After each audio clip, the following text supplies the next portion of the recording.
Bonjour, mon nom est Clifford Matthews pour Ciné Techno et voici ma critique pour Crime Boss Rock K-City, maintenant disponible pour la PS5, la Xbox et puis pour la PC.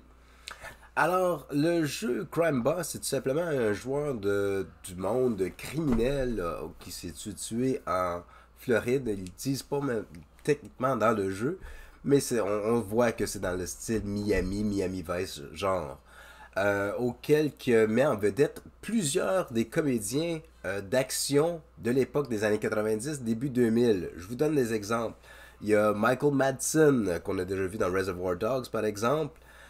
Kim Basinger, Rooker, Danny Trejo et le seul et unique Chuck Norris.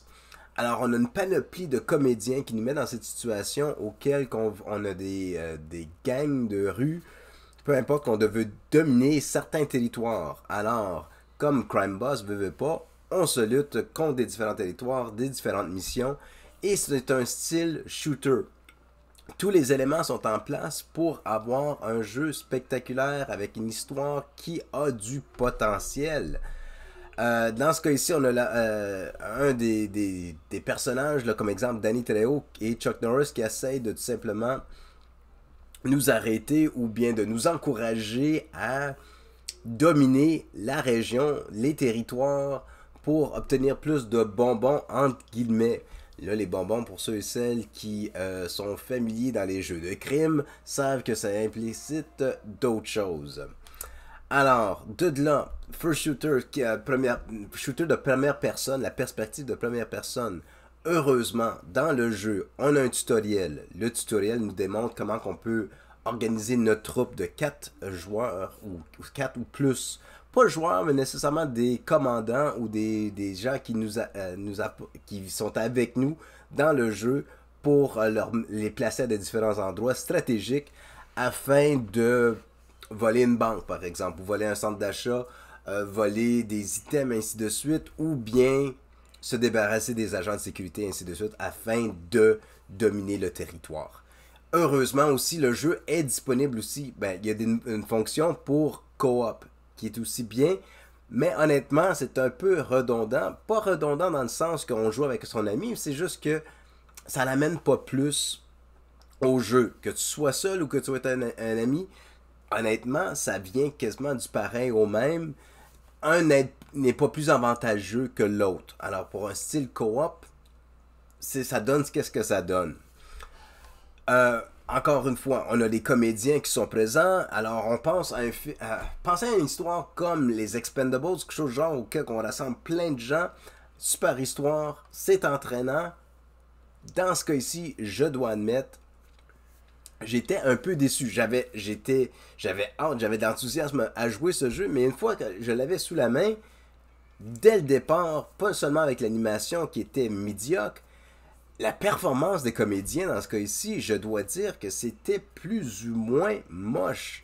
Les comédiens, on dirait qu'ils ont juste lu leur dialogue sur la feuille sans... Il n'y avait pas d'énergie, c'est juste vraiment une lecture tout pure qui est dommage parce que le jeu a plein de potentiel. Par contre, une fois qu'on est dans le jeu, lorsqu'on a son arme ou peu importe et qu'on circule dans les couloirs ou bien dans les au hangar, ainsi de suite, lorsqu'on tire la manette de la PS5, pardon, on ressent vraiment le kickback ou le feedback de la manette et du fusil. Alors on dirait qu'il faut vraiment faire attention de comment qu'on vise et ainsi de suite. Mais à part de ça, juste circuler, naviguer peut être un peu... Disons qu'il y a des jeux qui sont disponibles qui ont déjà maîtrisé cet aspect.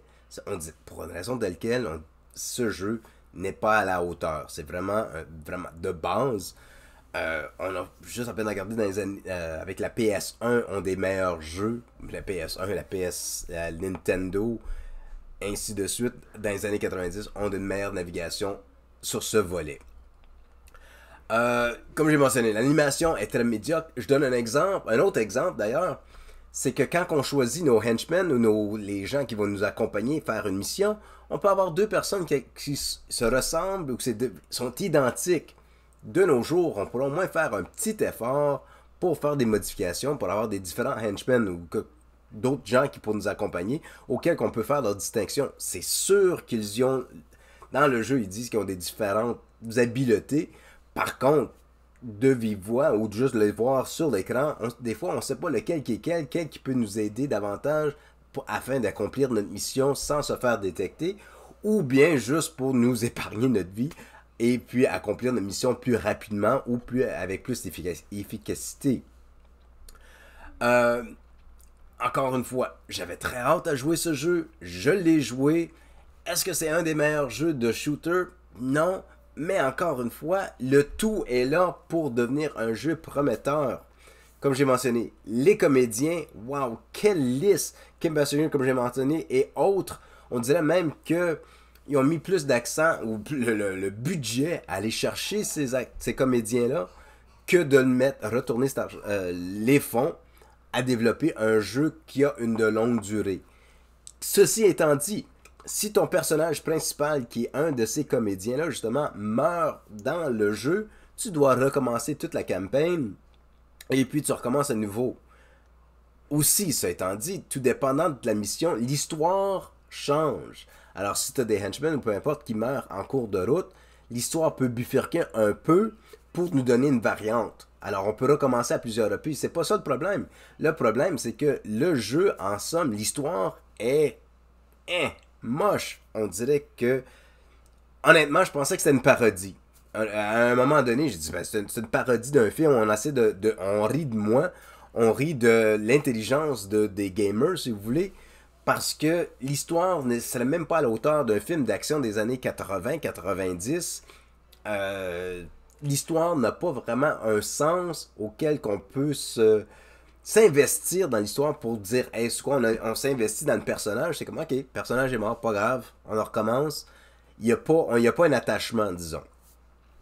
L'animation est correcte, mais encore une fois, si les personnages se ressemblent tous, les policiers, les agents de sécurité, il n'y en a pas un qui n'est pas identique à l'autre. Alors, la seule différence, c'est que soit un a une casquette, puis l'autre, il n'y en a pas, ou un chapeau de policier, c'est tout. La trame sonore,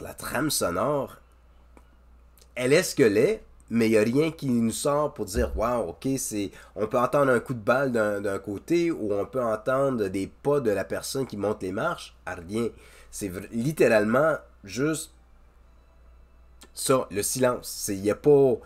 Ou bien c'est juste le coup de fusil, il n'y a pas vraiment rien qui nous tire à l'oreille, disons. Il n'y a pas de puce à l'oreille dans ce cas-ci non plus. Tout au long, comme j'ai mentionné, tout au long du jeu, on dirait que c'est une performance farfelue des comédiens. Il n'y a rien qui m'engage à y retourner et à revivre l'expérience du jeu, même que ce soit en coop ou en campagne seule, ou juste pour le plaisir de jouer le jeu. Ça en est ce que ça en est. Est-ce que ça vaut la peine d'essayer? C'est peut-être... Honnêtement, non. Pourquoi je dis non? Parce que j'irais louer un film d'action de ces comédiens-là bien avant de rejouer le jeu. Qui est dommage parce que j'avais tellement d'ambition et j'étais assoiffé de l'essayer, ce jeu-là, parce que tout était en place pour avoir un jeu amusant auquel j'aurais pu passer des heures à essayer de développer l'histoire et m'investir dans ces comédiens. Alors, malheureusement pour moi, ce n'est pas un jeu que je vais revisiter, malheureusement. Alors, sur ça, mon nom est Clifford Matthews pour Ciné Techno. Merci de m'avoir écouté et à la prochaine.